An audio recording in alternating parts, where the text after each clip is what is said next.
గురు బ్రహ్మ గురు బ్రహ్మ గురు విష్ణు గురుదేవో మహేశ్వర గురు సాక్షాత్ పరబ్రహ్మ తస్మై శ్రీ గురవే నమః. ఓం నమో బ్రహ్మాదిభ్యో బ్రహ్మ విద్యా సంప్రదాయ కర్తృభ్యో వంశ ఋషిభ్యో మహద్భ్యో నమో గురుభ్యః. సర్వోపప్లవరహిత ప్రజ్ఞాన ఘన ప్రత్యగర్ధో బ్రహ్మైవాహమస్మి అహం పదార్థరహితః. గురవే సర్వలోకానాం విషజే భవరోగిణాం నిదయే సర్వవిద్యానాం శ్రీ దక్షిణామూర్తయే నమః. ఓంకారపీఠ సిద్ధాంతం బ్రహ్మ విద్యోపదేశిక శ్రీమన్నారాయణం సూర్యం సద్గురుభ్యో నమో నమః.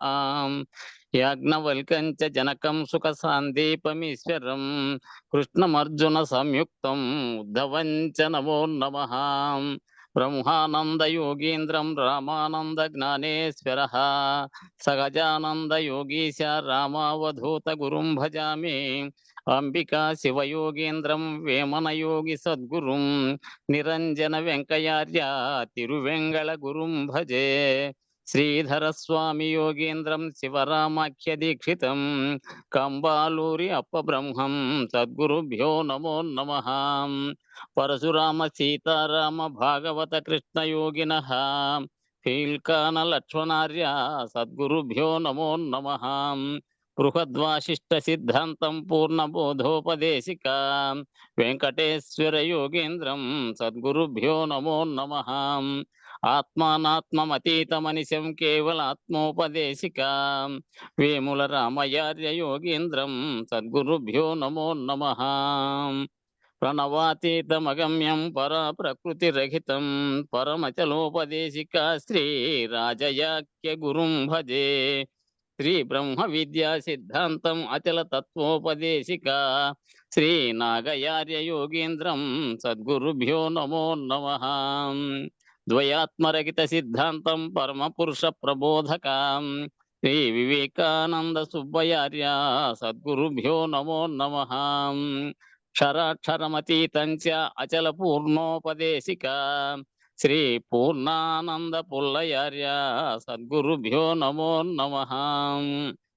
అస్మద్గురు సమారంభం కృష్ణ సాందీప మధ్యమాం ఓంకార పీఠ పర్యంతం వందే గురు పరంపరం. జై సద్గురు ప్రభు మహారాజుకు జై. జై గురు స్వామి. జయ గురు. ఎంచారాని ఆగామియు సంచిత ప్రారబ్ధములు అంచితముగా ఎటులా తొలగోనే.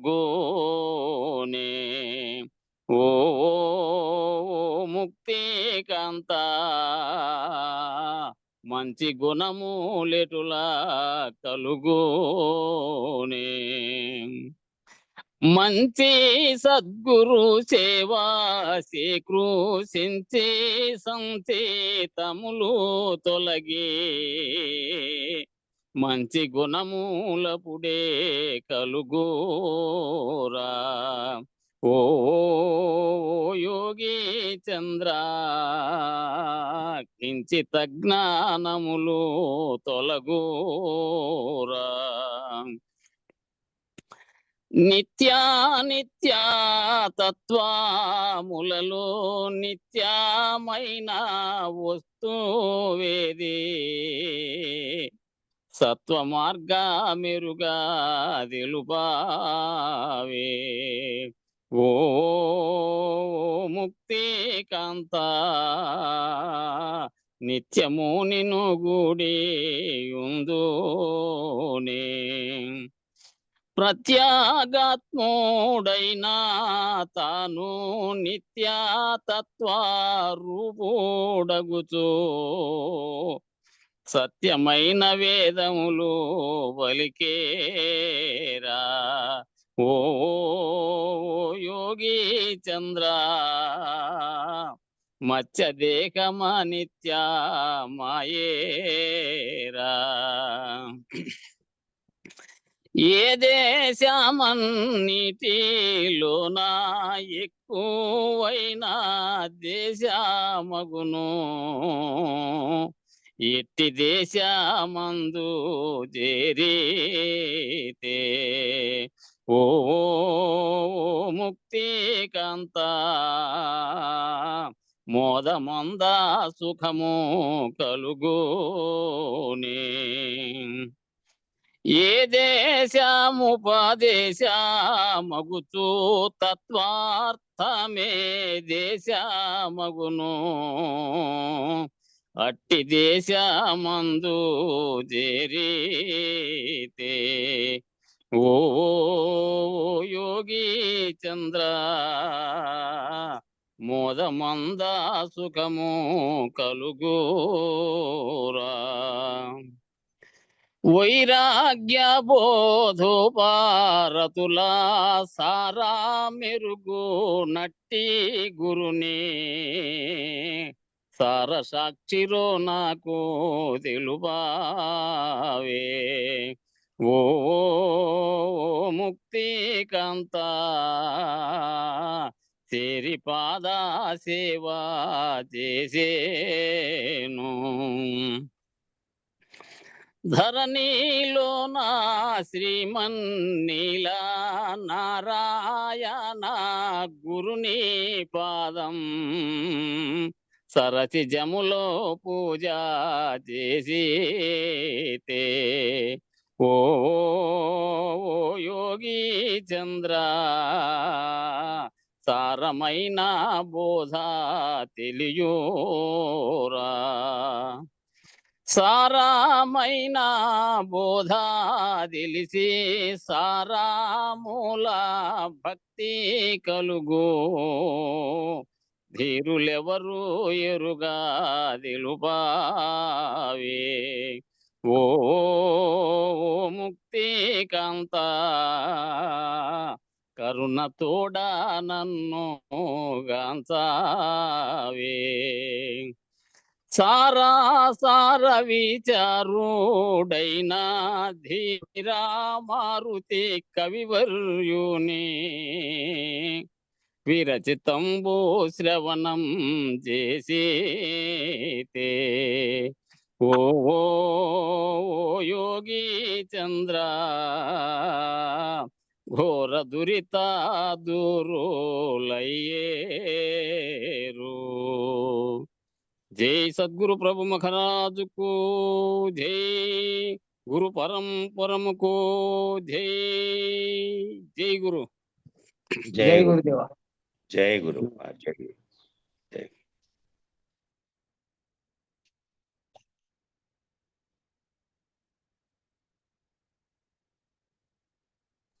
నిన్నటిదే కొంచెం పెండింగ్ ఉంది. 132వ అంశము. అప్పటికి ఇద్దరున్నారేమో, మన్నీల నారాయణ ఆంజనేయులు అని ఇద్దరు. ఆయన నారాయణ దాసు ఆయన గురువు, ఆంజనేయులు గురువు.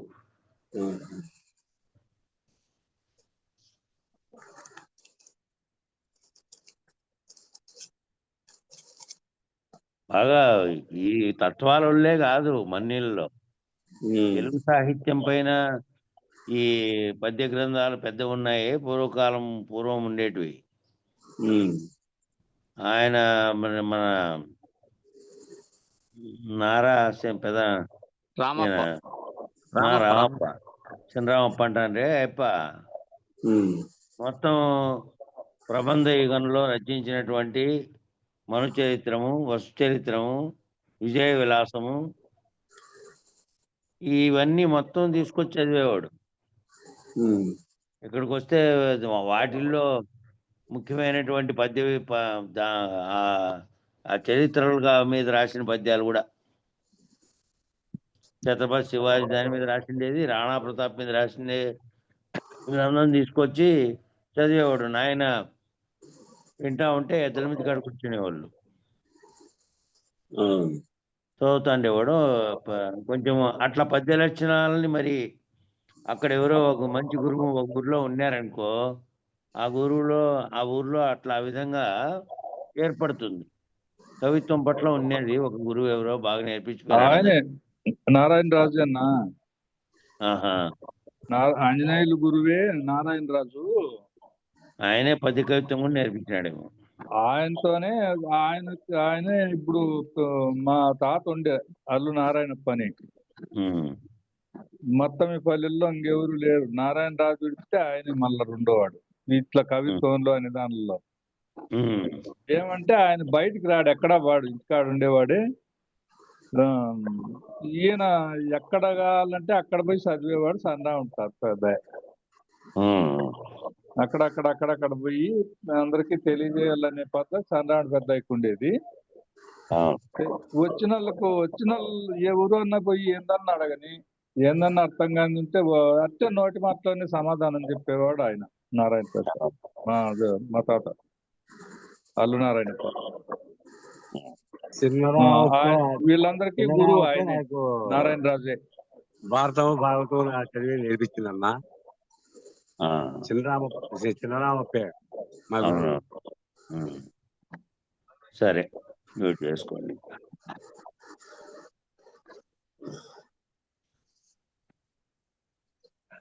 జయ గురు. జై. అలాగే ఉన్నప్పటికీ మూలం లేని గుర్తెరిగే శరీరం ఏమీ లేదని సరిపుచ్చుకుంటే ఉన్నది తనకు తానే ఏమీ లేదు, తనకు తానే ఉన్నది, ఇంతకంటే అధికమైన మార్గం లేదు.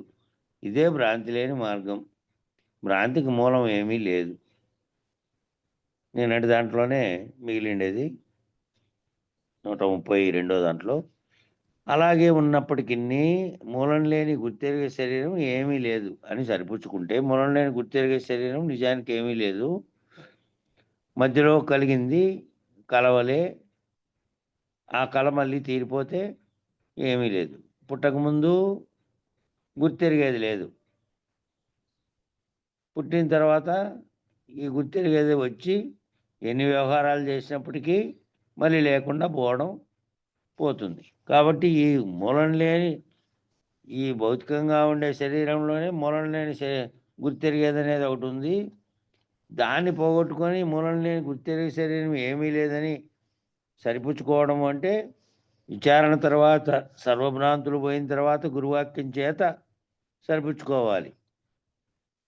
అట్లా కాకుండా ఏమీ లేనిదేను కల వంటిదేను అని మాట పరంగా అనుకున్నామనుకో, జాగ్రత్త అవస్థ నడిచినంతసేపు తనలో తాను అశరీరుడుగా తాను దేనితోనూ ఆపేక్షకరంగా మారి తీవ్రంగా దాని పట్ల ఉండకుండా తటస్థ స్థితిలో తాను ఉండాలి అంటే తాను గురువాక్యం చేత పూర్తిగా దాన్ని అంతర్గతంగా అర్థం చేసుకున్నటువంటి స్థితిలో ఉంటే తాను రహితుడై ఉంటాడు. కాబట్టి ఇంకేమీ సరిపుచ్చుకుంటే ఇంక ఉన్నది ఏమీ లేదు. ఉన్నది తనకు తాను ఏమీ లేకుండా ఉంది. ఉన్నదేమో అది తాను, నేను, నువ్వు అనేది ఏమీ లేదు దాంట్లో, గుర్తించేది లేదు దాంట్లో, తనకు తానే ఉన్నది. అది ఇంతకంటే అధికమైనటువంటి మార్గము లేదు. ఇదే భ్రాంతి లేని మార్గం. భ్రాంతికి మూలం ఏమీ లేదు, ఆ భ్రాంతి ఉండడానికి మూలం కూడా ఏమీ లేదు. గుర్తెరిగేది ఏ విధంగా మూలం లేకుండా వచ్చి సర్వమును కల్పించుకున్నటువంటి దాంట్లో ఉందో అదే అది. కాబట్టి భ్రాంతికి మూలం ఏమీ లేదు. శిష్యుడు అడుగుతాడు, ఈలాగు కనుక్కోనా, ఇట్లా కనుక్కుందునా మరి అని అంటే, ఇంకా ఏమీ లేకుండా నువ్వు రహితపరిచిన తర్వాత ఇంకేమీ లేకుంటే దేని చేత కనుక్కుంటావు? ఇంకా కనుక్కునేది లేదు, కనుక్కున్నాను అనేది లేదు. భావనలో నువ్వు అర్థం చేసుకొని మూలం లేని దాన్ని తీసేసుకున్నట్టుగా ఉంటే చాలింగా అదేమో బయలు స్థితిలో ఉంది. నీకు దాని గురించి విచారణ అంతా కూడా దాన్ని భావన చెందడమే కేవలము. అది ఏ రకమైనటువంటి కదలికలు మార్పులు లేనిది. కాబట్టి విచారణ అంతా దేని మీద జరిగిందంటే మొత్తం అంతా ఇరక మీదే జరిగింది. ఇదే ఏ విధమైనటువంటివన్నీ చేసింది. దృష్టాంతాలు దాష్టాంతాలన్నీ దీనికే అన్నీ చెప్పి ఇచ్చారు. కాబట్టి నిన్ను పోగొట్టిన తర్వాత ఈలాగ నువ్వు కనుక్కునేది ఏమి చేత కనుక్కుంటావు? ఇంకా ఏమీ లేకుంటే దేని చేత కనుక్కుంటావు అని అన్నాడు గురువు. సరే, మీ దయ, ఇంకా ఏమైనా సంశయం ఉంటే అడుగు, ఇంకేమైనా సంశయాలు ఉన్నాయేమో అడుగు అని అడిగాడు. అడుగుమన్న దానికి ఎరుక లేదు కనుక సంశయం లేదు అన్నాడు. ఆ అడుగుమనిండేటువంటి అడిగేదానికి ఎరుకే లేదు, కాబట్టి ఇంక సంశయము ఏమీ లేదన్నాడు. గురువు చెబుతున్నాడు, మూలం లేని గుర్తెరిగే శరీరం ఏమీ లేదు కనుక ఏమీ లేదు. ఏమి ఉన్నదో అదే ఉన్నది, అంతా అదే, అదే అంతా. ఉన్నదాని చేత నిర్ణయం లేదు. ఉన్నదాని చేత ఆ ఉన్నది నిర్ణయాత్మకమైనది. నిర్ణయం చేసేది కాదు. నిర్ణయం చేయకుండా ఉండేది, గుర్తెరిగేది, గుర్తెరగకుండా ఉండేది, ఎరుక మరుపులు రెండిటికి అయిండేది అంతా కూడా ఈ మూలం లేనిదే కాబట్టి అది ఏమీ లేదు. అది ఏ నిర్ణయము చేయదు. దానికేమి ఎరుక మరుపులు లేవు, నిర్ణయించేది లేదు. కాబట్టి మూలం లేని గుర్తెరిగే శరీరం ఏమీ లేదు కనుక ఇంకేమీ లేదు. ఇంకా ఈ శరీరం పుట్టక మునుపు నిర్ణయం ఏమీ లేదు. ఉన్నప్పుడు ఇలాగే భ్రాంతి ఎవరికి అంటే, భ్రాంతి దేనికి వచ్చిందో అదే ఏమీ లేదు. భ్రాంతి గుర్తెరిగేదానికి వచ్చింది. ఆ గుర్తెరిగేది ఏమీ లేకుండా అయితే ఇంక భ్రాంతి ఎవరికి? 147 పేజీలో అది ఆ అంశం అయిపోయింది. 137, 133. ఆత్మ అన్న, బ్రహ్మ అన్న 25వ దానికి సంజ్ఞ. 133 అంశంలో ఏం చెప్తున్నాడంటే, ఆత్మ అన్న, బ్రహ్మ అన్న 25వ దానికి సంజ్ఞ. 24తో కూడినటువంటివేమో ఈ ఇంద్రియాలుగా ఉన్నటువంటివి, బాహ్యేంద్రియాలుగా ఉన్నటువంటివి 20, అంతరేంద్రియాలుగా ఉన్నటువంటి 4 కలిపి 24 అయినాయి. 25వదైనటువంటి గుర్తెరిగేది ఆ గుర్తెరిగేదానికే. 25వదైనటువంటి గుర్తెరిగేదానికే, 5వ దానికే సంజ్ఞ. ఈ సంజ్ఞ అంటే గురువు చేసే సూచన దేనికి అంటే, ఆ గుర్తెరిగే ఆత్మగా ఏదైతే ఉన్నదో, ఎరుకగా ఏదైతే ఉన్నదో, బ్రహ్మగా ఏదైతే ఉన్నదో, ఏదన్నా అనుకొని దానికే ఈ సంజ్ఞ చేసేది. ఈ శరీరం లేనిది సూచన అయితే, ఈ శరీరంలోనే శరీరం లేనిది సూచన అయితే, లేనిది శరీరం లేకుండా ఒకటి ఉంది. అది శరీరం లేకుండానే సర్వావస్థల యందు సర్వకాలంలోనూ ఇక్కడ అక్కడ తేడా లేకుండా, ములుగుచ్చు సందు లేకుండా ఏదైతే ఉన్నదో అది కూడా ఉంది నీలోనే. ఆ శరీరం లేనిది గనక సూచన అయితే, బయలుగా స్వరూపంగా ఉన్నది, దానికేమి రూపనామక్రియలు లేకుండా ఎల్లెడలా ఉన్నది. అది కనుక్కుంటే ఆ సర్వము శరీరంతో ఈ శరీరమేమో సర్వము పోతుంది, శరీరంతోనే పోయింది. గుర్తెరిగేది పోతే, ఈ గుర్తెరగకుండా ఉండే శరీరం స్థూలంగా ఉండేది ఉన్నా ఒకటే, ఉండకపోయినా ఒకటే. ఆ గుర్తెరిగేది లేకుండా ఉన్నటువంటి స్థితిలో ఉంటే బయలు సర్వవ్యాప్తమై ఉన్నది, అంతటా ఉన్నది. కాబట్టి ఆ ఉన్నదాన్ని గుర్తెరిగితే ఈ సర్వము శరీరంతో పోయింది. అందుకే అతీతం గనక పరబ్రహ్మ స్వరూపం అనరాదు. పరబ్రహ్మ స్వరూపం కంటే అతీతంగా ఉన్నది కనుక అతీతం అనరాదు అంటున్నాడు. శృతి వింశత్వ గుణం ఆత్మాభవతి అని శృతి ఉన్నది. అంటే గుర్తెరిగే క్షేత్రజ్ఞ స్వరూపం ఆత్మ కాబట్టి, ఆత్మ కంటే వేరే పరబ్రహ్మ స్వరూపం వేరేగా ఏమీ లేదు. గుర్తెరిగేదే ఉంది కాబట్టి, అది గుర్తెరిగే క్షేత్రజ్ఞ రూపంగా ఉన్నది కాబట్టి ఆత్మ క్షేత్రజ్ఞుడుగా, దానికంటే వేరే పరబ్రహ్మ స్వరూపం లేదు. ఇది పంచవింశత్వం అంటే 25. 25 కలిసి 25వది ఆత్మాభవతి అంటే 25వదిగా ఉద్భవించింది ఆత్మగా. అది భవతి అంటే పుట్టింది ఆత్మగా. పంచవింశత్వం అంటే 25 అయినటువంటి దాంట్లో ఇది పుట్టింది. 24, 24 5వది. దాంట్లోనేమో 20 బయటికి కనబడేటువంటి దేహేంద్రియాలుగా బాహ్యంగా ఉన్నాయి, అంతరేంద్రియాలుగా 4 ఉన్నాయి. దానిన్నిటికీ అధిష్టానంగా ఉన్నది ఆత్మగా ఉంది 25వది.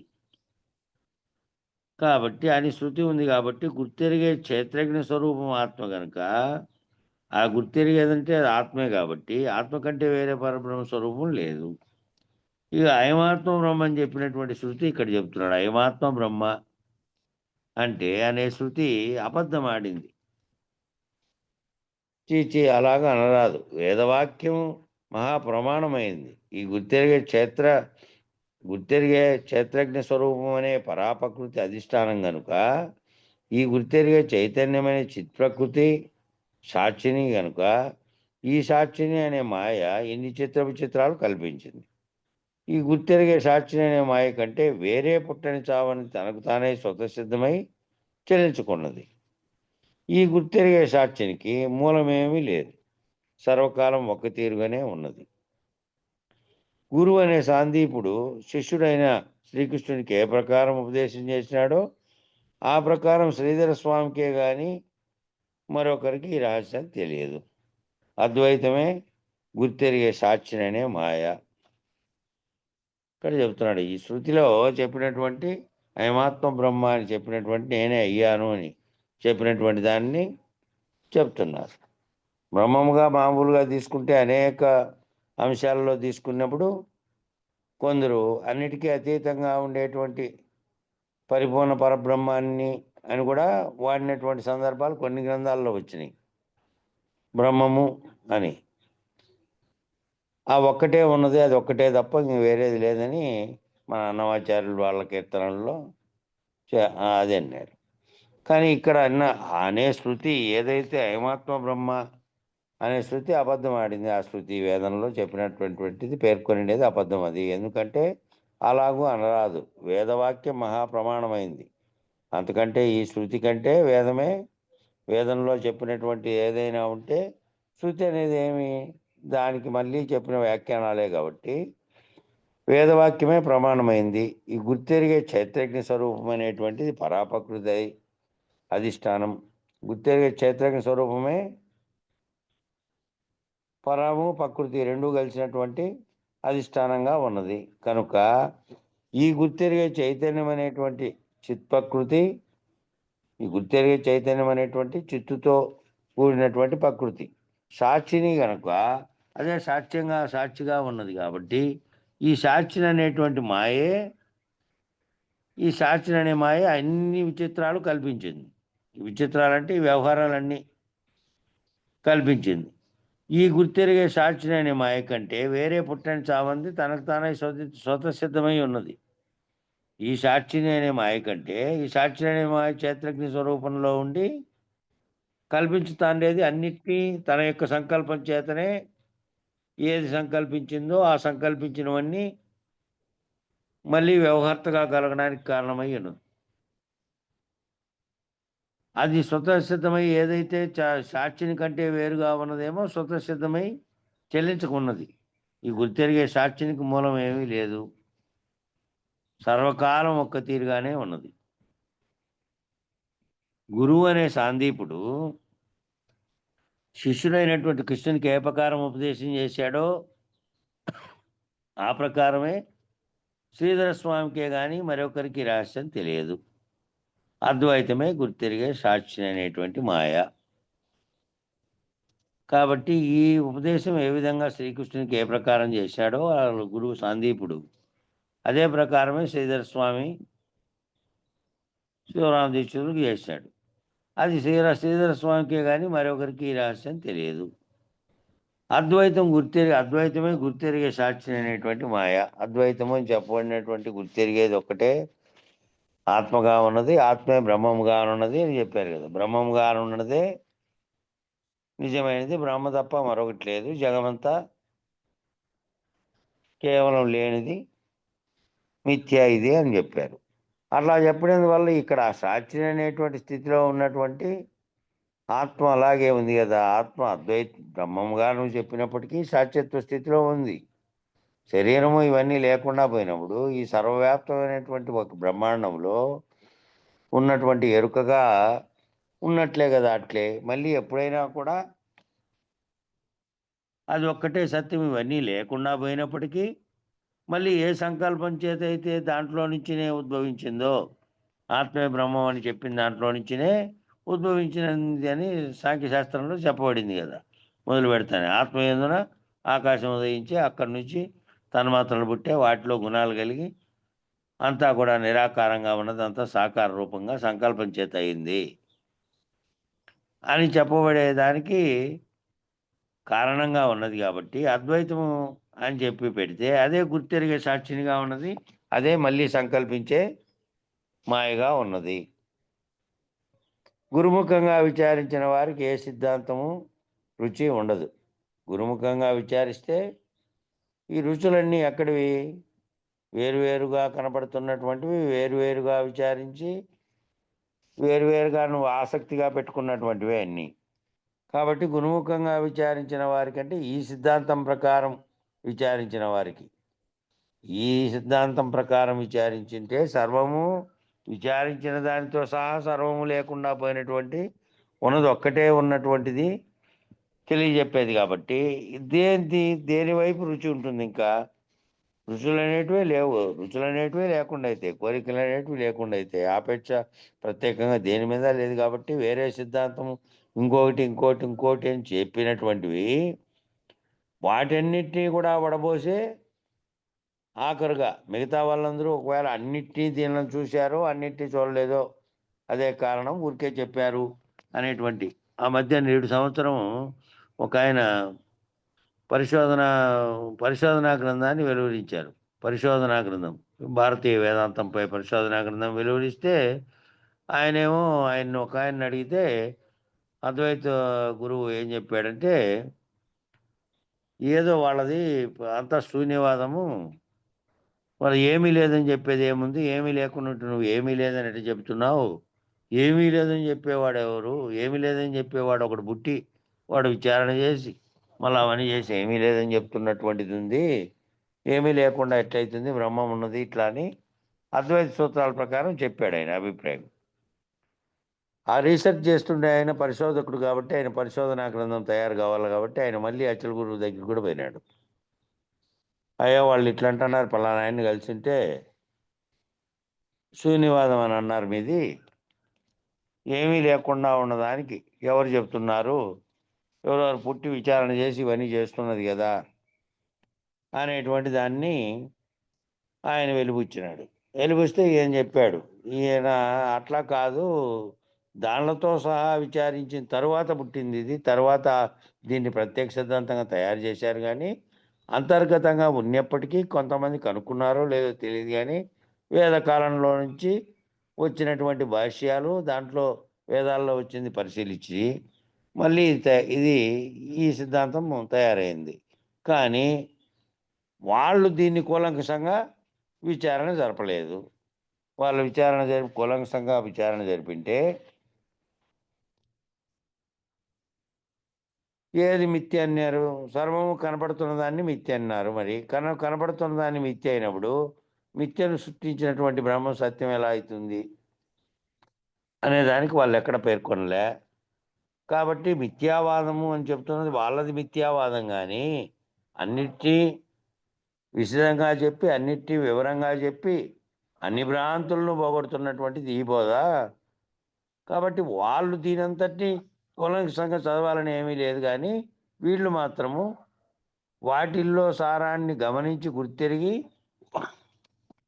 వాటిల్లో ఉన్నటువంటి దాంతో విభేదించి ఈ వైపుకి వచ్చిన వాళ్ళే. శివరామ దీక్షితులు కూడా అద్వైతంలో ఉండి అనేక యజ్ఞయాగాదులు చేసి అన్నీ చేశారు.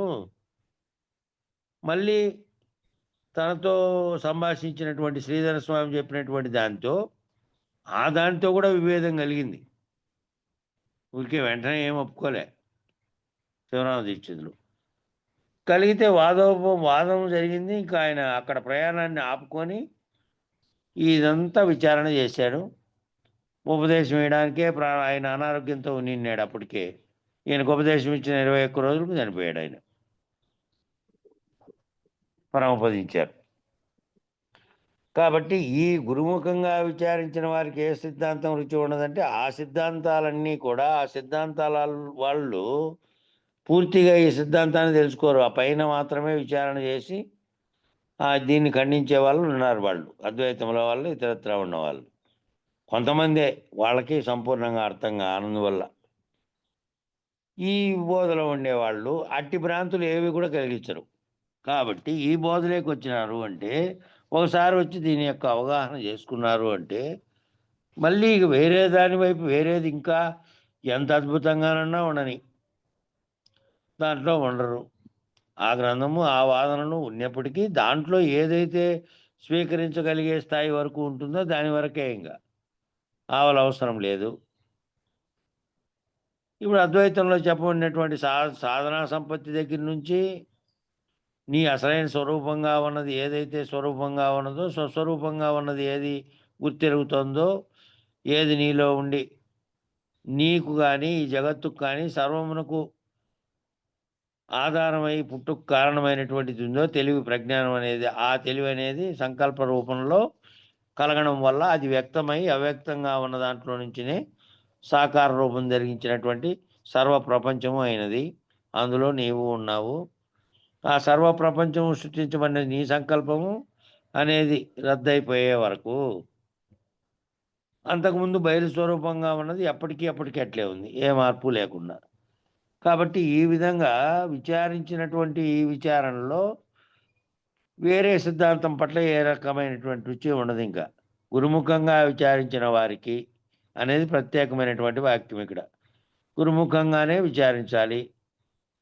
ఆ గురువు దగ్గర నీకు సంపూర్ణంగా తెలియబడేటువంటి లోతుగా తెలియబడేటువంటి అంశాలు కనుక సందేహాలు తీర్చకపోతే, అటువంటి గురువుల్లోనే వారి దశలను బట్టి కొంతమంది చాలా తీవ్రంగా, చాలా లోతుగా ఎంతైనా విశ్లేషించగలిగినటువంటి స్థాయి, కొంతమంది దాన్ని అర్థం చేసుకొని ఉంటారు కానీ దాన్ని వివరించి. ఇప్పుడు మన పామిడిలో చంద్రశేఖర్ ఉన్నాడే, వాళ్ళ గురువు ఉన్నారే, ఆయన అంతా చెప్పేవాడు, తత్వరూపంలోనూ చెప్పేవాడంట. పాడటము, దాని యొక్క విశేషం చెప్పడము, ఉపదేశం కూడా చేయడమే చేస్తూ ఉన్నారు. కానీ ఇతరత్రా ఏంది అంటే, ఆ పాడి చెప్పడం అనే దాని వరకు తనకు అవగాహన అయింది. తాను మళ్ళీ బోధించేటప్పుడు ఈ వివరణ ఇట్లా గ్రంథాలు పెట్టుకొని వివరించేటువంటి అది చేసేవాడు కాదు. పెద్ద గ్రంథాల జోలికి పోలే, కేవలం అంతా తత్వంతోనే పోయినాడు ఆయన. అంతా తత్వమే, ఎక్కువ తత్వ విచారణ చేసేవాడు, తత్వాలు పాడుతూ. దాంట్లో ఉన్నాయి కదా, దాంట్లో ఉండే అంశాలనే విశదీకరించి చెప్పేవాడు. అట్లా కాబట్టి ఈ సిద్ధాంతం పూర్తిగా సిద్ధాంత పరంగా అర్థమై ఉంటే బాగా, వారికి వేరే రకమైనటువంటి సిద్ధాంతం రుచి ఉండదు. జ్ఞాన కర్మల యొక్క భ్రాంతి పుట్టదు, ఇంతకంటే ఎక్కువ ఉన్నదనే ఆశ పుట్టదు. జ్ఞాన కర్మల యొక్క భ్రాంతి, జ్ఞానము కర్మము అనేది దీనిలో భ్రాంతి పుట్టదు. ఎక్కువ ఆశ అనేది, ఎక్కువ ఉన్నదనే ఆశ కూడా పుట్టదు. లేనిది నిజానికి సర్వ వ్యవహారములు చేస్తున్నటువంటి, సర్వ వేదములు సృష్టించినటువంటిది, సర్వానికి కర్తగా ఉన్నది నిజానికి మూలం లేకుండానే వచ్చింది. అంతటికీ కర్తగా కనపడుతున్నటువంటి ఇదే పుట్టింది. కాబట్టి దాన్ని లేకుండా చేసుకుంటే ఇంకా ఆశ పుట్టేది ఏంది? ఈ శరీరం ఉందే, శరీరం లేనిది సూచన అయితే సర్వము శరీరంతో పాయ. సర్వవ్యాప్తమైనటువంటిది ఒకటే ఉన్నది, అది గురుముఖంగా తెలియబడి, ఈ సర్వము ఏదైతే సృష్టికి కారణమైన దగ్గర నుంచి నేటి వరకు వ్యవహరించి చేసి అనేకమైనటువంటి చిత్ర విచిత్రాలు కల్పించినటువంటి, సిద్ధాంతాలు కల్పించి రాద్ధాంతాలు చేసి గ్రంథాలు తయారు చేసినటువంటి ఏదైతే ఆ ప్రజ్ఞ ఉందో అది కూడా లేదు, శరీరంతో పాయ. ఉన్నదానికి ఎరుక లేదు, మరుపు లేదు. ఎప్పటికీ ఉండేదానికి ఎరుక లేదు, మరుపు లేదు. సర్వకాలం ఒక్క తీరే. శరీరం లేనిది సకల దేశాలందు, సర్వకాలాలందు, సమస్తమైన వస్తువులందు ఒక్కటైనా వికారం లేక, గుణాలు లేక ఒక్క తీరుగానే ఉన్నది. వికారం కలుగుతుంది, గుణాలు ఉన్నాయి అంటే అది మార్పు చేర్పులకు గురయ్యేది, పుట్టి పెరిగేది, మళ్ళీ నశించేది, ఈ లక్షణాలు ఉంటాయి కలిగేదానికి. కాబట్టి సర్వకాలం ఒక్క తీరుగా శరీరం లేకుండా ఉండేది ఒకటి ఉంది. సకల దేశాలందు, సర్వకాలాలందు, కాలంతోనూ ప్రదేశంతో నిమిత్తం లేకుండా, ముళ్ళుగుచ్చే సందు లేకుండా అంతటా ఉన్నది. దానికి ఏ వికారము లేదు, గుణాలు లేవు, ఒక్క తీరుగానే ఉన్నది. ఆత్మ అన్నా బ్రహ్మ అన్నా 25వ దానికే సంజ్ఞ. ఆత్మ అన్నా సరే బ్రహ్మ అన్నా సరే 25వదైనటువంటి గుర్తెరిగేదే. కాబట్టి సంజ్ఞ ఇస్తున్నది దానికే. అదే గుర్తెరిగేది ఒక్కటే గనుక గుర్తెరిగేది అనేది ఒక్కటే ఉంది. ఆ గుర్తెరిగేది కనుక్కుంటే ఆ గుర్తెరిగే దానితోనే సర్వము చేస్తోంది కాబట్టి పుట్టని చావని జాడ పేరు లేదు. పుట్టని చావకుండా ఉండేటువంటి దాని జాడ అయితే దానికి పేరు లేదు, జ్ఞానం లేదు, అందుకే కర్మలు లేవు. కాబట్టి శరీరం ఏదైతే శరీరం ధరించిందో, ఉపాధి ధరించిందో, వాటన్నిటికీ ఈ గుర్తెరిగేది అనేది ఉంది కాబట్టి ఆ గుర్తెరిగేదే కర్మలు చేపిస్తుంది. ఆ గుర్తెరిగేదే తెలియబడే జ్ఞానంగానూ ఉంది, అజ్ఞానంగానూ ఉంది. కాబట్టి శరీరం లేకుంటే ఏ బాధ లేదు. ఈ శరీరం అందు వెతికినా శరీరం లేనిది ఉన్నది. ఈ శరీరం అందే వెతికినా శరీరం లేనిది ఉన్నది. అంటే శరీరంలో గుర్తెరుగుతున్నటువంటి ఆ స్థితిలోనూ కాకుండా, ఈ గుర్తెరగకుండా జడంగా ఉన్నదని కాకుండా, సర్వవ్యాప్తమైనటువంటిది ఏదైతే ఉన్నదో అది చైతన్యరహితంగా ఉంది. సర్వవ్యాప్తంగాను చైతన్యం లేకుండాను ఉంది. ఏ చైతన్యము లేదు. కదలికలు లేనటువంటి దాంతో బ్రహ్మాండం అంతా నిండి ఉన్నప్పటికీ ఏ చర్య చేయదు. తనలో బ్రహ్మాండం అంతా ఉన్నదనే గుర్తింపు కానీ దానికి కారణంగా కానీ లేదు. కాబట్టి ఈ శరీరంలో వెతికినా కూడా శరీరం లేనిది ఉన్నది, అంతటా ఉన్నది. ఇంకా ఒక చోట అని కాదు, ఈ చోట చోట లేదు అనేది లేకుండా ఉన్నది. శరీరం లేకుంటే ఎరుక లేదు.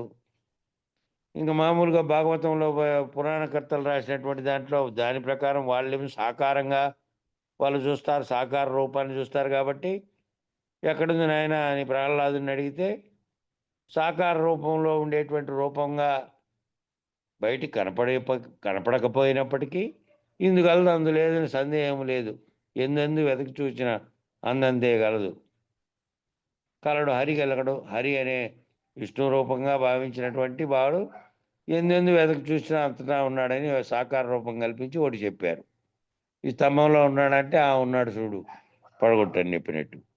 అంతటా వాళ్ళు సాకార రూపం, మనమేమో నిరాకారమైనటువంటిది, ఆకారం లేనిది, సర్వవ్యాప్తమై అంతటా ఉన్నది అని చెప్తున్న దానికి అది శాస్త్ర పురాణ ఫలితంగా కల్పించినటువంటిది అది. కాబట్టి ఈ లేకున్నుంటే ఈ శరీరం అందు లేకుండా ఉన్నటువంటిది శరీరం అందే కాదు, సర్వవ్యాప్తంగా ఉన్నది, ఎరుక లేకుండా ఉన్నది. సర్వవ్యాప్తంగా ఈ శరీరం అందు కూడా ఉన్నది, కానీ అది దానికి ఎరుక లేదు. అది ఎప్పటికీ చెల్లించదు, ఎప్పటికీ మార్పు చెందదు. ఈ శరీరంగా ఉండేటువంటి వ్యవహరిస్తున్నటువంటి గుర్తెరిగేది పోయినా, దీనికి ఆశ్రయించిన జడంగా ఉన్నది భౌతిక శరీరం పోయినా, ఈ ప్రపంచంగా దృశ్యంగా కనపడుతున్న సర్వప్రకృతి పోయినా, అంతా బ్రహ్మాండం అంతా పైన కూడా సర్వవ్యాప్తంగా ఉన్నటువంటి బయలు రూపంలో అది ఉండనే ఉంటుంది. కాబట్టి శరీరం లేకుంటే ఏ బాధ లేదు, ఏ కర్మలు లేవు. శరీరం లేకుంటే ఎరుక లేదు, కర్మలు లేవు. సర్వకాలము చేయించక ఆత్మ బ్రహ్మ అనే వ్యవహారం లేక ఉన్నది. సర్వకాలము చేయించే శరీరం లేకుంటే ఎరుక లేదు, కర్మలు లేవు. కాబట్టి సర్వకాలం చేయించక ఆత్మబ్రహ్మ అనే వ్యవహారం కూడా లేక, ఆత్మే బ్రహ్మము అనే ఆ వ్యవహారం కూడా లేకుండా ఉన్నది. అది ఆత్మబ్రహ్మం అనే వ్యవహారం కలిగి ఉన్నది అంటే వ్యవహారం పని ఏమిటి అంటే మళ్ళీ ఏదో ఒకటి సృష్టించడమే వ్యవహారం యొక్క పని. కాబట్టి వ్యవహారం లేకుండా ఉన్నది. సకల సంశయాలు ఎక్కడ తోచినవో అక్కడనే లేకపోవాలి. సకల సంశయాలు తోచడానికి కారణమైనది ఎక్కడుంది? గుర్తెరిగే దాంట్లో ఉంది. ఆ గుర్తెరిగే సకల సంశయాలు కలుగుతున్నది గుర్తెరిగే దాంట్లోనే కలుగుతున్నాయి. సంశయాలే కాక సంకల్పాలు దాంట్లోనే కలుగుతున్నాయి, దానికి సమాధానాలు కలుగుతున్నాయి, ప్రశ్నలు కలుగుతున్నాయి. అన్నీ కలగడానికి కారణమైనది ఎక్కడైతే ఉన్నదో, ఎక్కడ తోస్తున్నదో అంతటా దృశ్యంగా కనపడేది, అది నిజమని భావిస్తున్నది, అజ్ఞానంగా ఉన్నది, అన్నీ కూడా దాంట్లో నుంచినే తోస్తూ ఉన్నాయి. కాబట్టి ఆ సకల సంశయాలు ఎక్కడ తోస్తున్నాయో అక్కడ లేకపోవాలి. ఈ తోస్తున్నటువంటి దాంట్లోనే లేకుండా అయిపోవాలి. తోస్తున్నటువంటి ప్రపంచము, తోస్తున్న దృశ్యమంతా కూడా అక్కడ లేకుండా పోవాలి. ఆ లేకుండాది తాత్కాలికంగా చేయబడేటువంటి సమాధి స్థితిలోనో, ఇంకో దాంట్లోనో. కాబట్టి నాయన అట్లా కాదు. దీంట్లో మన వశిష్ఠ సంవాదం చదువుతుంటే దాంట్లో కూడా సేమ్ వాక్యం వచ్చింది. నాయన నాకు ఏ ఆపేక్ష లేకుండా రాజ్యంతో సహా సర్వము వదిలి నేను నిరంతర సమాధి స్థితుడనై ఉండగలను మరణించే వరకు అని అన్నాడు. నేను అట్లా కావాలన్నా ఉండగలను, నాకు ఏ ఆపేక్ష లేదని రావడం అంటే, అలా సమాధి స్థితిలో ఉన్నంత మాత్రం చేత, ఎంతకాలము ఉన్నంత మాత్రం చేత కూడా నీకు గుర్తిరిగే దృశ్యం కనపడుతున్నంత కాలము మళ్ళీ బాహ్యంలోకి వచ్చినప్పుడు కానీ, లేదా సంకల్పం అనే ఆలోచనలు కలిగినప్పటికీ ఎప్పుడు కూడా అది ఉండనే ఉంటుంది. కాబట్టి ఏది గుర్తెరుగుతున్నావో అది పోగొట్టుకునే వరకు దృశ్యం కనపడుతూనే ఉంటుంది నాయన అని చెప్పాడు సమాధానం. కాబట్టి అట్లా ఉండేది, అట్లా తాత్కాలికంగా ఉండేది, సమాజ స్థితిలో ఉండేది, లేదంటే ఇంకోటి సాధనలో కుమ్మకం పట్టేదో, లేకపోతే ఇంకో రకంగా ఏ రకంగా కూడా ఇది పోయేటట్లు ఉండదు. గురువాక్యం చేత మాత్రమే, గురువాక్యం అనే దాంతో మాత్రమే అది నిర్ణయం అయిపోతే ఎప్పటికీ ఉన్నది ఒక్కటే ఉన్నది. ఎక్కడైతే ఈ మూలం లేనిది సంకల్పించి, ఎక్కడైతే ఈ సంకల్పాలు పుట్టడానికి కారణమై ఉన్నదో అది తొలగిపోతే ఏ ఆశ, ఏ ఆపేక్ష ఏదీ లేదు. ఇంకా శరీరం ఉంది, శరీరంలో ఉన్నటువంటి గుర్తెరిగేదానికి గురువాక్యం చేత రహితమైపోయి తాను ఒక పెద్ద కలలో ఈ వ్యవహారములన్నీ చేస్తున్నాననే భావంతో తాను కర్తగా ఉండకుండా ఉంటాడు, అశరీరుడుగా ఉంటాడు. అది గుర్తు ఉన్నప్పటికీ గుర్తెరుగుతుండేది ఉంది కాబట్టి గుర్తు ఉంది కదా ఇంకా అంటే, ఆ గుర్తు కూడా కలగా ఉన్నది. ఆ గుర్తుతో చూస్తున్నాడు, నిర్ణయిస్తున్నాడు, తన ముందు జరిగేటివి కనపడుతున్నాయి కదా. భావం చెందకుండా ఎట్లుంటాడు? నిర్భావం అయిపోవడం అంటే ఎట్లా? నిద్రలో పోయాడు కదా, నిర్భావంగా ఉంది. ఈ జాగ్రత్తలో ఉంటూ నిర్భావంగా ఏ విధంగా ఉండగలడు? ఇది రహితం అయిపోతే తన కళ్ళ ముందర అవి జరుగుతూ ఉన్నాయి కదా, వ్యవహారం అంతా దృశ్యం ఉంది కదా. కాబట్టి దానికి కారణమైన దాన్ని, దృశ్యంతో సహా జరుగుతున్న వ్యవహారాన్ని తన దేహం మిగిలి ఉన్నంత కాలము దాంట్లో గుర్తెరిగేది ఇంకా ఉంటుంది. కాబట్టి గుర్తెరిగేదాన్ని కలగా భావిస్తే సర్వము గుర్తెరుగుతున్నటువంటిది కూడా కలే, నిర్ణయిస్తున్నది కూడా కలే, సర్వము కలే. కళలోంచి మేల్కొన్నట్టుగానే గురువాక్యం చేత ఈ సృష్టి జరగకముందు ఏ బయలైతే ఉన్నదో అదే బయలు సర్వత్రా ఉన్నది, అంతటా ఉన్నది అనేది నిర్ణయం అయిపోతే, సకల సంశయాలు లేకుండా అయిపోతే ఎక్కడైతే పోతుందో శరీరం అందే నిర్వికారం, నిర్గుణం కూడా ఉన్నది అని సూచన చేసినారు. ఎక్కడ తోచినాయో అక్కడ గిని లేకపోతే, అది గిని లేకపోతే, తోస్తున్నటువంటి అది లేకపోతే, ఈ సంశయాలు తోస్తున్నటువంటిది లేకపోతే అక్కడనే లేకపోవలే అని, ఈ శరీరం అందే నిర్వికారం, నిర్గుణం ఉన్నది అని సూచన చేసినారు. ఒక్క దిక్కు శాస్త్రార్థం నిర్ణయం అయితే సర్వత్రా రాద్ధాంతమని కద్దు. జ్ఞానం కంటే వేరే ఉన్నదని సూచన చేసే గురువు కదాచిత్ కద్దు. ఆత్మబ్రహ్మ కంటే వేరే అంటే ఎవరికీ అనుమానం లేదు కనుక లోక సమానార్థం కానీ, ఉన్నది ఉన్నట్టు కానీ, లోకులకు లోకంలో ఉన్న వేదాంత వ్యాఖ్యలలో ఉన్న చొప్పున చూడవలే, చూపవలే, పలుకవలే, సమాధానం కావలే. కాకుంటే మళ్ళీ పుడుతుంది. అందుకే కాబట్టి ఈ శాస్త్రార్థం నిర్ణయం అయితే, ఆ శాస్త్రార్థం నిర్ణయం అయిన తర్వాత సర్వత్రా ఉన్నటువంటి రాద్ధాంతం అని, సర్వత్రా చేయబడుతున్నటువంటిదంతా రాద్ధాంతం. కాబట్టి జ్ఞానం కంటే వేరే ఉన్నదని సూచే గురువు కదాచిత్ కద్దు. జ్ఞానం కంటే ఉన్నది, జ్ఞానం ఉంది అంటే జ్ఞానము అజ్ఞానము రెండు కూడా గుర్తెరుగుతున్నటువంటి చైతన్యంలో ఉన్నటువంటి ఆత్మలో ఉన్నటువంటివే, ఆత్మస్వరూపంగా ఉన్నటువంటి జ్ఞానం అజ్ఞానం కూడా. కాబట్టి సంశయాలు పుడుతున్నవి, సంకల్పాలు చేస్తున్నది సర్వం కూడా ఈ ఆత్మ బ్రహ్మల కంటే వేరే అంటే ఈ ఆత్మ, ఈ బ్రహ్మ సృష్టికి కారణమైనటువంటి బ్రహ్మముగా చెప్పబడినప్పటికీ ఆ దానితో సహా పుట్టిండేది ఆత్మే అని చెప్పారు కాబట్టి మొట్టమొదట అన్నిటికీ ఆద్యమై ఉన్నటువంటి దాంట్లో నుంచి ఇది పుట్టినటువంటిది ఉంది. దీనికంటే ఈ రెండిటికంటే వేరే ఉంది. ఆ రెండిటికంటే వేరే ఉన్నదేమో దాన్ని చూపడానికి వీల్లేదు కాబట్టి ఈ విధంగా కనుక గురువు చేత విచారణతో ఎరిగి ఆ గుర్తెరిగే దానికంటే వేరేది ఇంకొకటి ఉన్నటువంటి దానికి ఏ విధమైనది లేదు. ఇంకా దానికి దాంట్లో బ్రహ్మాన్ని ఆరోపించలేము, దాంట్లో ఇంకో దాన్ని ఏ వస్తువును లేక దేన్ని కూడా చూపించలేము. అద్వయంగా ఉన్నది, దానికంటే అన్యంగా ఉన్నదే లేదు, ఏది సర్వ జగత్తుతో సహా ఏమీ లేదు అని అంటే అది కనుక తెలిస్తే ఎవరికి అనుమానం లేదు. కనుక లోక నమూనార్థం కానీ ఉన్నది ఉన్నట్టుగా కాదు. లోకంలో నమూనా చెప్పడానికి లోక సమానార్థం, లోక సమానార్థం కానీ ఉన్నది ఉన్నట్టు కాదు.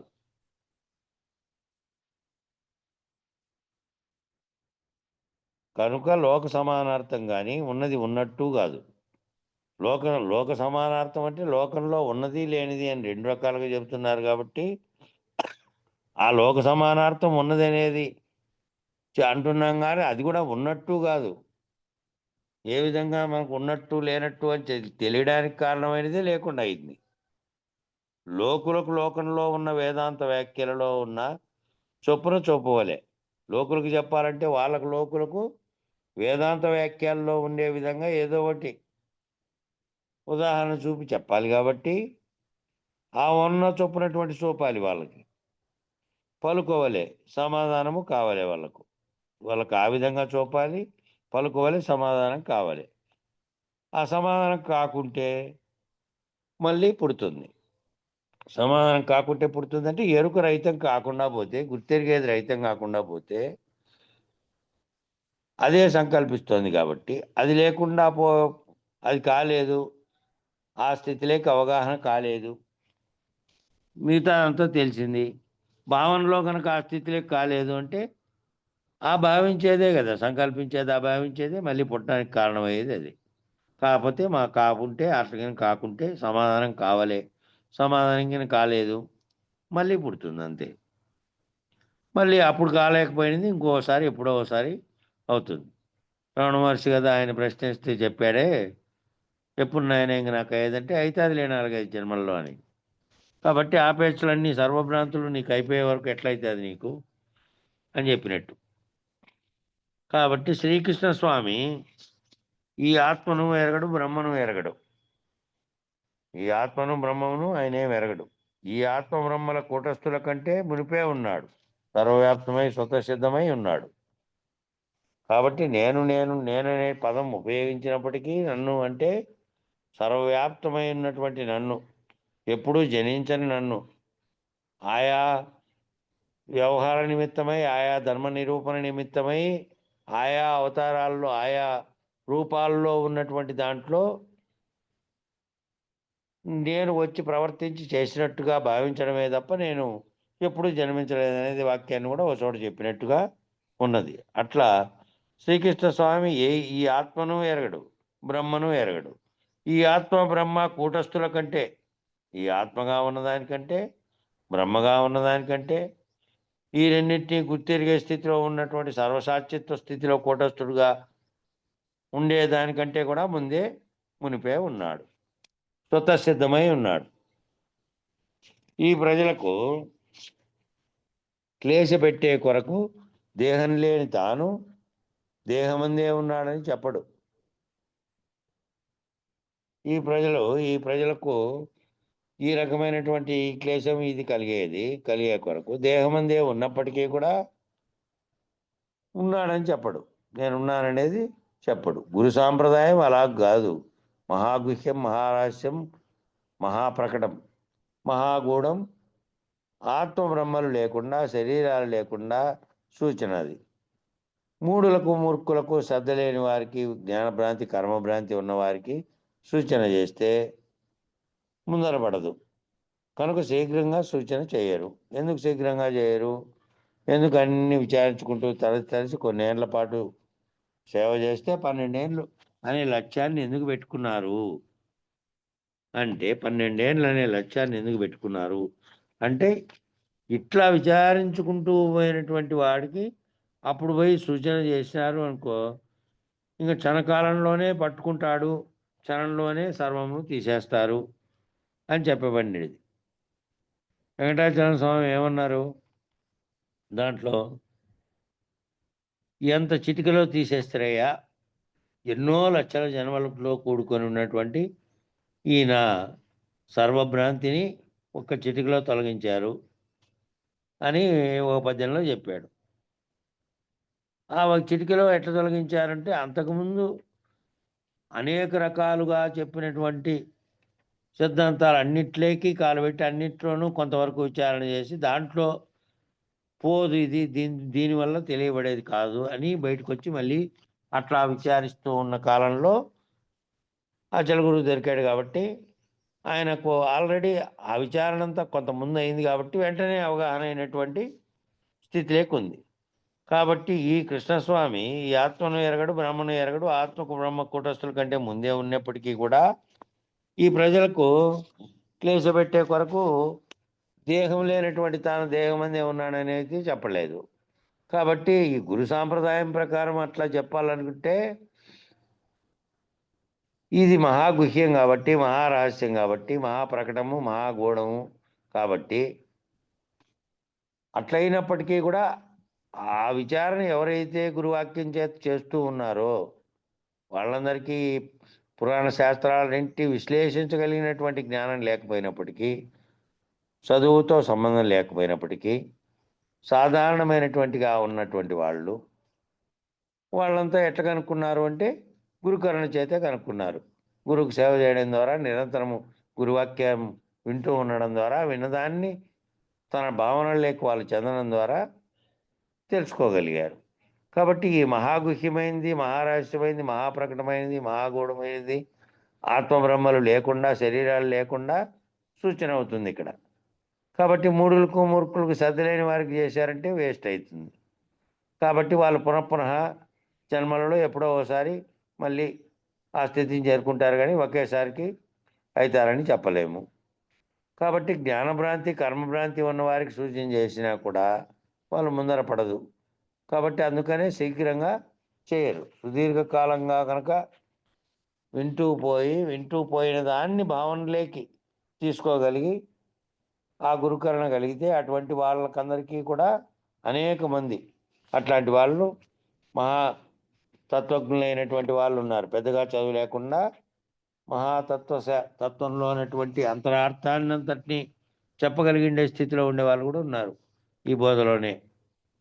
మళ్ళీ వాళ్ళు పెద్దగా చదువు లేకపోయినప్పటికీ బ్రహ్మాండంగా చదువుకునే మహాకవులు లాంటి వాళ్ళు వచ్చినా కూడా వాళ్ళకి జవాబు చెప్పగల స్థితిలో సాధారణమైనటువంటి వాళ్ళు ఉన్నారు ఈ బోధలో, అవగాహన చెందినటువంటి వాళ్ళు చెందింటే. కాబట్టి వాళ్ళకు అందుకని పూర్వకాలం ఆ విధంగా శీఘ్రంగా చేయకుండా, శీఘ్రంగా అయిందనుకో అవగాహన అయితే అందుకనే అంతా బట్టబయలే అన్నారు. చాలా లోపల ఇంకేమీ లేదు. అవగాహన ఇదంతా లేనిదని గుర్తిరిగి ఎవరైతే దాన్ని భావన చెందారో గురువు చేత, గురు కరుణ చేత అంతా బట్టబయలే, ఇంకేమీ లేదు అనేటువంటి స్థితిలో భావనలో ఉంటారు. ఈ 134వ అంశం ఏంటంటే అఖండ పరిపూర్ణ భావ సిద్ధాంతం యొక్క సారాంశం. ఇంకా లాస్ట్కి పోయే కొద్దీ, గ్రంథంలో లాస్ట్కి పోయే కొద్దీ సారాంశాలు, తర్వాత వచ్చేసి నిర్ణయాలన్నీ వేరు దానిలో వచ్చిన కూడా చెప్తాడు. ఇంకా 2-3 పేజీలు పోయిన తర్వాత ఉంది అది. ఈ అఖండ పరిపూర్ణ భావం యొక్క సిద్ధాంతం యొక్క సారాంశము. ఈ పరిపూర్ణం అనేదే అఖండంగా సర్వవ్యాప్తంగా ఒక్కటే అయి ఉన్నటువంటి దాని యొక్క ఈ సిద్ధాంతం యొక్క సారాంశం ఏమిటి, ఈ భావం పరిపూర్ణ భావం అనేటువంటి సిద్ధాంతం యొక్క సారాంశం ఏమిటి అనేది ఇది. ఈ పేరా చదివేస్తే సమయం కూడా సరిపోతుంది అనుకుంటున్నా.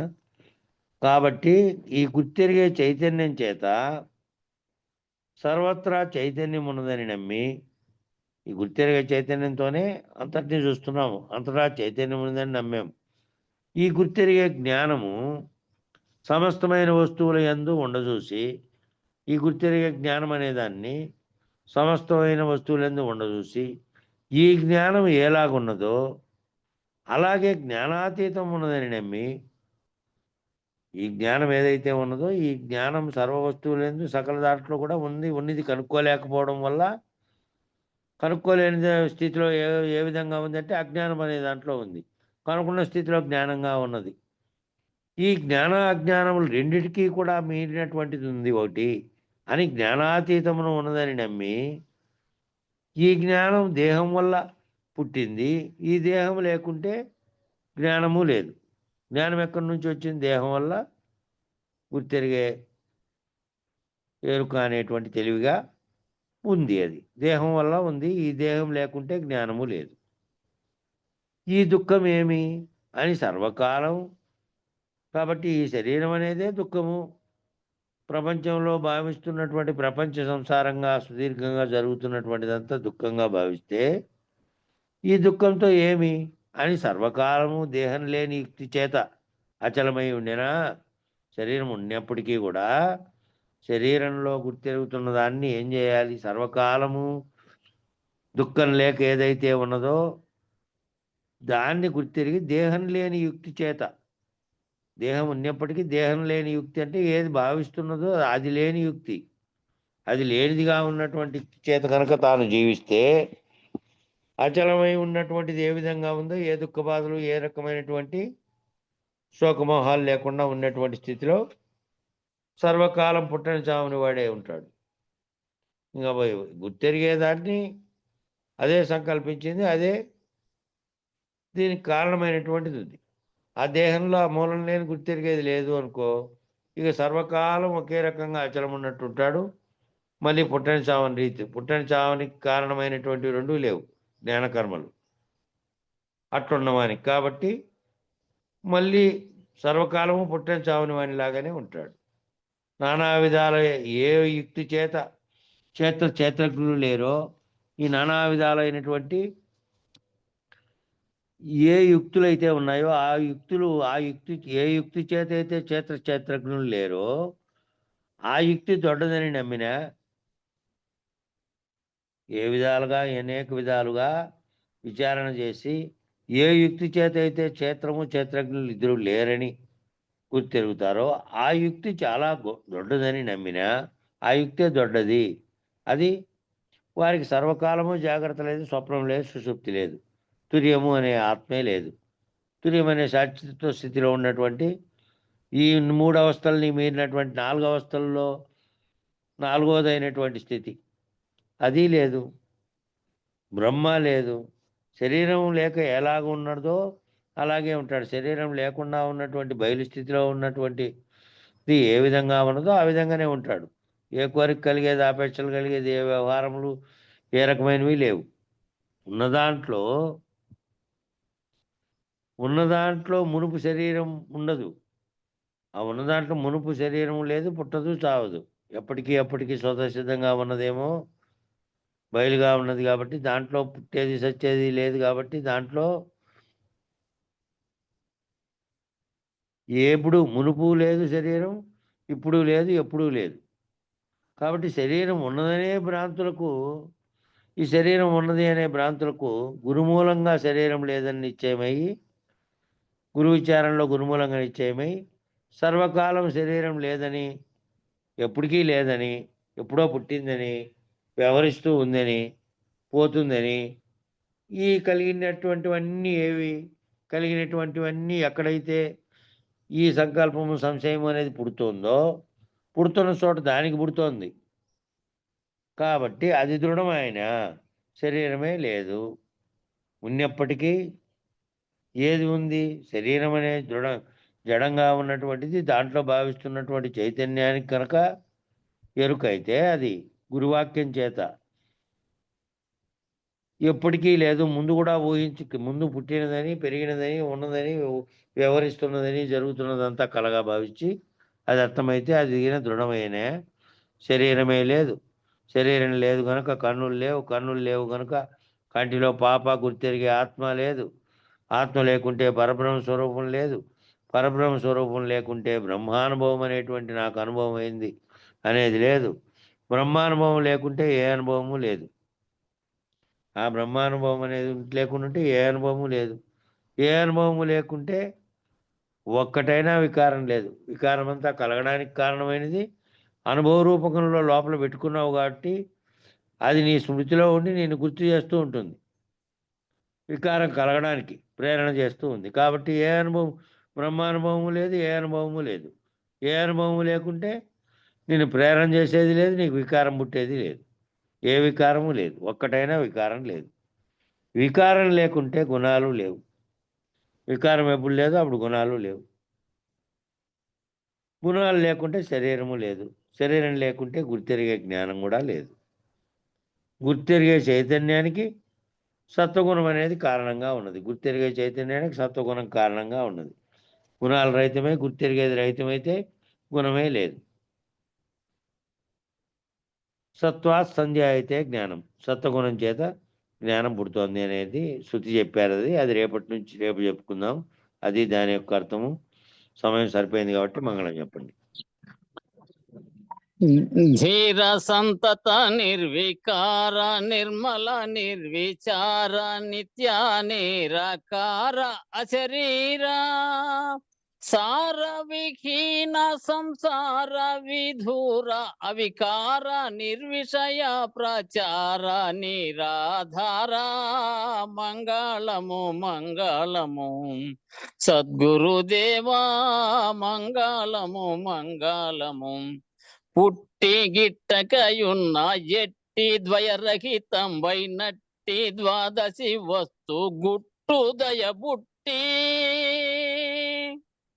అట్టే శిరమున చెయ్యి బెట్టి జన్మము కాడ ముట్ట ఎరుకను వీడగొట్టిన ప్రభురాయ మంగళము మంగళము సద్గురుదేవా మంగళము మంగళము కాల కాలము నొక్క లీల నిలచియుండే చాలా కల ఎరుకకు అవలయ్యే వేళ మూలము లేక గుర్తెరిగే శరీరమే కాలము లేదని కీలు దిల్పిన స్వామి మంగళము మంగళము సద్గురుదేవా మంగళము మంగళము ఎన్నడేమియును గాకున్న బయలం తెరుక ఉన్నదన్న మాట సున్న పరిపూర్ణమున్నది స్వప్నమందెన్నో దోచిన రీతి ఎన్నడీ జగము లేదన్న సద్గురురాయ మంగళము మంగళము సద్గురుదేవా మంగళము మంగళము సాటి లేని కృపతోటి బయలును చూసి పాటి ఎరుకను గోట మీటి ధరమేటి కోటి లింగ ఎక్కు ఈ సూటి నెరిగించిన ధీటులేరేల్సురి కోటేశ్వర ప్రభో మంగళము మంగళము సద్గురుదేవా మంగళము మంగళము మంగళం గురుదేవాయ మహనీయ గుణాత్మనే సర్వలోక శరణ్యాయ సాధురూపాయ మంగళం. జై సద్గురు ప్రభు మహారాజుకు జై, గురు పరంపరముకు జై, జై.